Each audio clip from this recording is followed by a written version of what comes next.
हमने इनसे कहीं यहाँ से लोग उठा ले जाए कोई ना कोई। बहुत बहुत धन्यवाद। मैंने आ जाएगी तो ठीक है। आज परम श्रद्धेय बाबूजी माननीय कल्याण सिंह जी के जन्म जयंती के अवसर पर उझानी में भव्य चौराहे का उद्घाटन एवं यहाँ पर हम सब एकत्र होकर के उनके जन्म जयंती के अवसर पर उनके द्वारा किए गए हम लोगों के लिए कार्यों को याद करके उन्हें जो सच्ची श्रद्धांजलि अर्पित करने का कार्य कर रहे हैं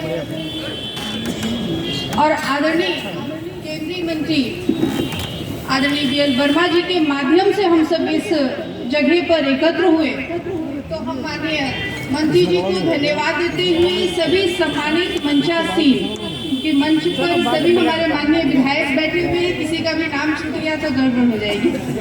सभी सम्मानित मंचासीन हमारे बदायूं के भारतीय जनता पार्टी जिला अध्यक्ष सहित सभी संगठन के जिम्मेदार पदाधिकारीगण एवं दूर दराज से आए हुए हमारे इस विशाल परिवार के सभी सदस्यगणों को मैं सबसे पहले तो 2023 के 5वें दिन नव वर्ष की ढेर सारी शुभकामनाएं देती हूँ और उम्मीद करती हूँ कि आज इस शुभ अवसर पर जब हम सब श्रद्धेय बाबूजी की जन्म जयंती के अवसर पर एकत्र हुए हैं तो अभी मंच से बहुत सी चर्चाएं हुई।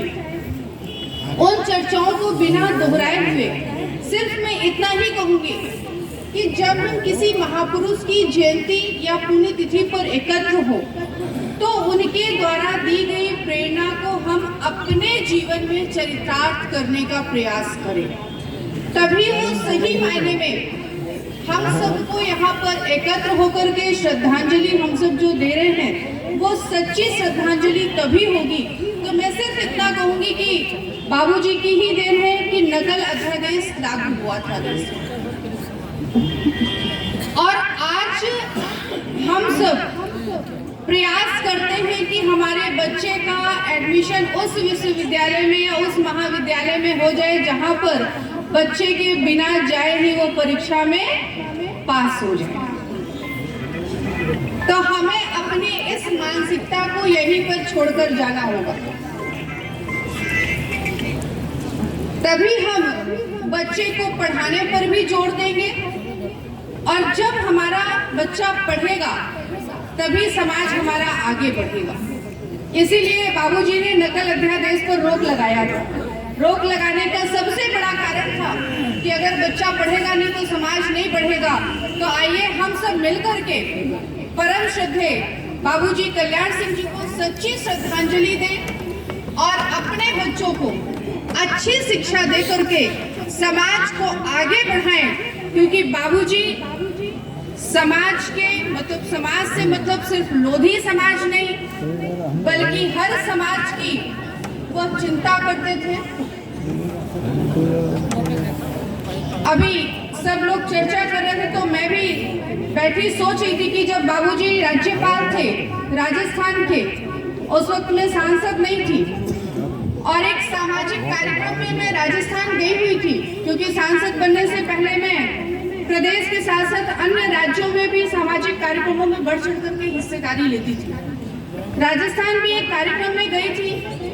दूसरे दिन हमें वहां से सुबह निकलना था तो हमें याद आया यहाँ पर बाबूजी राज्यपाल हैं। बाबूजी को फोन किया और उन्हें बताया भी कि हमें निकलना है, अगर समय मिल जाएगा तो आशीर्वाद बाबूजी को मिल जाएगा। और बाबूजी को जैसे ही मैसेज गया उन्होंने तुरंत बैक कॉल आई कि 10:30 बजे आप आ जाइए। जब हम पहुंचे, उससे पहले चुनाव हम दूसरी पार्टी से लड़े थे, बसपा से। हमें अपना एग्जैक्ट आंकड़ा 2012 का नहीं याद था, लेकिन जब बाबूजी चर्चा कर रहे थे तो उन्होंने चर्चे में बताया, सुमित्रा अलीगंज में तुम्हें इतने वोट मिले थे। तो हमें बड़ा आश्चर्य हुआ, क्योंकि लोग कहते थे कि बाबूजी की तबीयत सही नहीं चल रही है, उनकी याददाश्त थोड़ा कमजोर हो गई है। लेकिन जब उन्होंने 2012 का आंकड़ा हमारे सामने रखा तो वो हमें चिंता हुई कि ये लोग कैसे कहते हैं कि बाबूजी की याददाश्त कमजोर हो रही है, जो उनसे कभी कदार आशीर्वाद लेने उनके जन्मदिन पर मिलता हो उसका वो आंकड़ा याद रख रहे हैं, तो उस व्यक्ति की याददाश्त तो कमजोर नहीं हो सकती है। यानी वो पिछड़ों की चिंता करते थे, कोई कहीं भी हो। तो हम सब आइए मिल करके आज सच्ची श्रद्धांजलि बाबूजी को अर्पित करें और उनके जो उन्होंने कार्य किए हैं उसे अपने जीवन शैली में उतार करके आगे बढ़ें और उनके नाम को जिस तरह से प्रदेश ही नहीं देश में हर व्यक्ति बाबूजी को याद करता है, नाम लेने की जरूरत नहीं होती है, बाबूजी से ही सब समझ जाते हैं कि बाबूजी यानी कल्याण सिंह जी। तो उन बाबूजी को हम सब आज जन्म जयंती के अवसर पर सच्ची श्रद्धांजलि अर्पित करते हुए मैं अपनी वाणी को विराम देती हूँ। इतनी ठंड में आप सब यहाँ पर एकत्र हुए, आप सबको बहुत बहुत धन्यवाद।